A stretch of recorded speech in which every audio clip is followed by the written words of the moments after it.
decir que cuando se sube a una tribuna como esta normalmente es para impartir algún tipo de doctrina, en el sentido de que hay más bien tendencia a contar las cosas como se deben hacer o cuáles son las cosas bien hechas, etcétera, ¿no? Mi intención hoy es la contraria. Yo he subido aquí para describir lo que no hay que hacer o lo que yo creo que no hay que hacer, y que sin embargo es lo que se ha venido haciendo de una manera masiva y muy generalizada en España, y no solo en España, también en otros países desarrollados durante los últimos, mayormente durante los últimos 10 años. No es que sea un fenómeno nuevo, pero sí es un fenómeno que se ha acusado muchísimo durante este periodo. Me refiero a lo que es la arquitectura icónica, llamativa, mediática, espectacular, llámenle como quieran ustedes, pero en cualquier caso un tipo de arquitectura que está en la mente de todas y en la retina de todos, ¿no? Y que la primera imagen pues es un ejemplo muy claro de este tipo de arquitectura. Se ha producido un fenómeno paradójico en estos últimos años en los que la arquitectura ha tenido mucha más presencia en los medios, y no solo en los medios especializados, sino incluso en los medios de información general, que en épocas anteriores. Hay que precisar, sin embargo, que no ha sido una presencia acompañada de un aparato reflexivo, sino que en la mayoría de las ocasiones ha sido una presencia pues guiada por esa idea de espectáculo, de imagen llamativa, de producto que de alguna manera sale de lo común y por tanto reclama nuestra atención. La arquitectura, en definitiva, espectacular. Vivimos, ya lo teorizó Guy Debord en los años 60 y 70, en la sociedad del espectáculo, y eso significa que el espectáculo va invadiendo los distintos ámbitos de la actividad humana y, por qué no, también la arquitectura. Y esa arquitectura espectacular, como les decía, ha reclamado la atención de los medios, de la gente corriente, incluso de aquella que no tiene un interés específico por el tema arquitectónico. Al ser el criterio espectacular, el criterio icónico, un criterio dominante, de alguna manera muchas personas que no tienen conocimiento de la materia pues se han dejado llevar por aquello que era más deslumbrante. Y de un modo natural también se ha ido imponiendo de alguna manera la ley del más fuerte en términos llamativos, en términos espectaculares, lo cual, para resumirlo con un ejemplo rápido, podríamos decir que actualmente pues la arquitectura de Zaha Hadid pues es muy potente de per se, y también es muy potente porque probablemente su aparato de relaciones públicas es de los más potentes que hay en el mundo occidental. En definitiva, cuando esa es la tónica, ese es el tenor imperante en un ámbito como es el de la arquitectura y su repercusión mediática hacia el gran público, inevitablemente nos vamos acercando o se va perfilando un tipo de producto arquitectónico que cada vez puede llegar a ser más caprichoso, puesto lo que pretende en primera instancia es captar la atención y pelearse en un ámbito donde hay muchos agentes intentando captar la atención. Por lo tanto, de un modo un poco perverso pero inevitable, en estos últimos años la arquitectura o el arquitecto que tenía un nombre, que tenía una celebridad, ha ido asociándose al concepto de buena arquitectura. Es decir, si es célebre podemos considerar, si no pensamos mucho en ello, que es bueno, puesto que es célebre, y alguna bondad tendrá para haber llegado a la celebridad, mientras que aquello que no estaba en el ámbito de la celebridad, de lo conocido, de lo difundido, parecía como que automáticamente era una cosa que ya carecía de interés, lo cual lo menos que puede decirse de este tipo de división es que es injusta. Muchos clientes públicos, es decir, alcaldes, presidentes de comunidades autónomas, que quizá tengan una formación adecuada para presidir sus comunidades o para controlar sus partidos, han reparado como un ciudadano más, y en ocasiones sin más formación arquitectónica que un ciudadano más, han reparado, digo, en que la arquitectura estaba adquiriendo este poder mediático, y que este poder mediático, como todos los poderes, tenía tendencia a reproducirse a sí mismo y a engrandecerse, a autoalimentarse. Ellos han pensado, estos políticos, que asociarse a un arquitecto estrella al que se le podía pedir una obra espectacular, icónica, podía convertirse en una operación, podía dar pie a una operación muy interesante en términos políticos, puesto que iba a darle un relieve a aquella ciudad, a aquella comunidad que anteriormente no tenía. Por desgracia, esto ha conducido muchas veces a proyectos que no surgían del estudio sobre las necesidades de aquella comunidad, del estudio adecuado. Ha dado pie a operaciones, por tanto, poco meditadas, sobredimensionadas, innecesarias, costosísimas, y no olvidemos que nos estamos refiriendo a dineros públicos en este caso, y a la postre, en algunas ocasiones, por desgracia, poco menos que ruinosas. Este bosque, digamos, en que se ha convertido un bosque frondoso, denso, en la que algunos árboles no dejaban ver el conjunto del bosque, se ha convertido en estos años, a mi modo de ver, en un espacio que estaba pidiendo a gritos una cierta poda. Es decir, estaba pidiendo un cierto criterio que, como digo, llevados en esta orgía del más vistoso, más espectacular, por parte de ciertos arquitectos, y más grande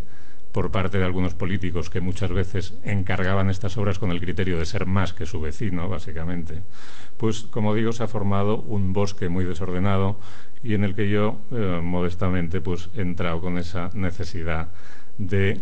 producir alguna poda, ¿no?, o de intervenir de ese modo. Bueno, el fruto de esta operación, que es una operación periodística, es el libro que se titula Arquitectura Milagrosa y que, en fin, creo que arroja algunos resultados bastante vistosos para el que no haya seguido con cierta atención todo el proceso. El libro se subtitula Hazañas de los arquitectos estrella en la España del Guggenheim, y esto ya les da un poco una idea del marco temporal en el que se sitúa el libro y de las dimensiones del fenómeno descrito. La metodología del trabajo es muy sencilla. Se trata de hacer un recorrido por las distintas ciudades en las que se han producido operaciones de este tipo, hablar con los arquitectos responsables, hablar con los políticos que hicieron las veces de cliente de esas obras, hablar con los técnicos que han intervenido en la construcción y, de esta manera, digamos, hacer un pequeño mapa de esa España de la arquitectura arquitectónica, en la que todas y cada una de las ciudades involucradas en operaciones de este tipo, lo que han pretendido, y volvemos al tema de la cartografía, es situarse en el mapa, ¿no? Es una fórmula utilizada con mucha frecuencia por los políticos, a los que, cuando les preguntas ¿y por qué has encargado una obra que te ha costado 500 millones de euros? Es porque era la manera de ponerme en el mapa. Actualmente el mundo ha evolucionado y en el mundo occidental las rivalidades son entre grandes ciudades. Hay vuelos de bajo coste, hay turismo muy móvil los fines de semana. Es decir, todos estos elementos pueden procurar una serie de ingresos suplementarios a las ciudades muy interesantes. Y como en esta época de arquitectura icónica y de autoridades volcadas sobre las posibilidades de esta arquitectura,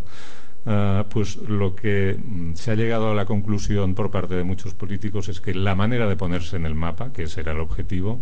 era construyendo un gran ícono arquitectónico que a su vez ejercería como polo de atracción de las masas turísticas, que a su vez se dejarían unos dineros durante sus visitas a estas ciudades y que estos dineros servirían de alguna manera para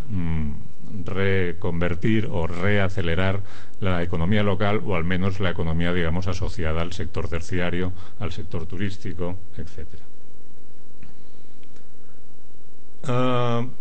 Me diréis,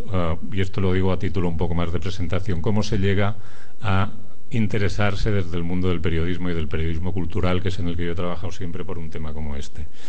Bueno, yo he trabajado durante 20 años como responsable de la información cultural en el diario La Vanguardia, hasta hace un año y medio prácticamente, desde cuando me dedico a otras cosas. Y en el mundo de la cultura, pues era un generalista. Me gustaba la literatura y la música en primera instancia, pero también la arquitectura. De tal manera que estos han sido mis ámbitos de interés. Pero si buscáramos una fecha fundacional para mi interés por la arquitectura, habría que ir a enero del 85, cuando publiqué una información en la portada de La Vanguardia con una noticia que para mí me pareció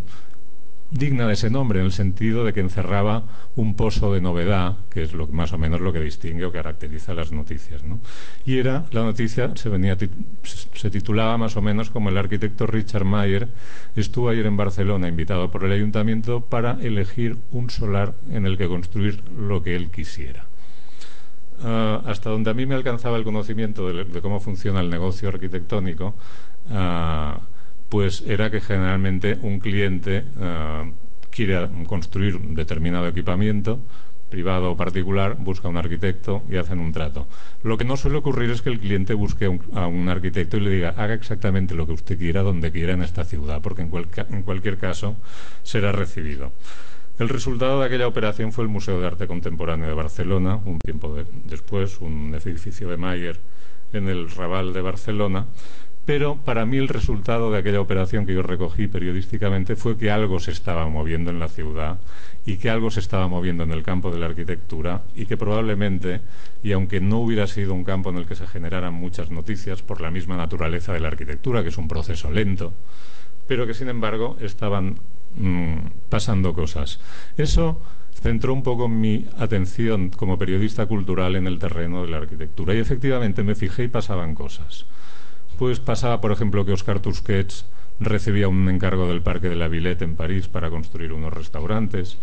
Sucedía que se recuperaba la figura de Bonet Castellana, un arquitecto local asociado al GATPAC, pero con una larga historia de exilio en América Latina. Sucedía que había pequeños rifirrafes arquitectónicos en la ciudad porque una obra pública de unos arquitectos contemporáneos había sido modificado y estos protestaban en la prensa, contestaba el ayuntamiento, es decir, generaba debate también. Y me di cuenta que empezaban a desfilar por la ciudad, atraídos por el ayuntamiento o por promotores, pues arquitectos peninsulares como Félix Candela o Álvaro Siza, u otros que venían de mucho más lejos como Toyo Ito, Frank Gehry, y me pareció que era una ocasión para entrevistarlos, y efectivamente así lo hice. Algo estaba pasando, empezando a pasar ya en la segunda mitad de los años 80 en el terreno de la arquitectura. A principios de los 90 hice un reportaje algo más ambicioso, en los que, quizá porque había olido o olfateado, como decimos los periodistas, algo de estos cambios a una escala más global, hice una encuesta entre los 10 arquitectos que en ese momento me parecieron con una posición más interesante en ese momento en el mundo, y les preguntó que me definieran la arquitectura, o mejor dicho, que la redefinieran, en el sentido de que creían que iba a ser de cara al siglo XXI. Todavía vivíamos en un momento que el viejo postulado de forma y función estaba plenamente vigente, pero para mi sorpresa, puesto que eso no era tan notorio en la escena pública en ese momento, todos me dieron, o prácticamente 9 de los 10, me dieron respuestas que indicaban ya en voz, en palabra de las figuras más destacadas, que efectivamente sí las cosas iban a cambiar. Os resumo solo 4 citas de aquella. Tadao Ando, en concreto, me dijo: la vanguardia arquitectónica fue la respuesta a unas condiciones irrealistas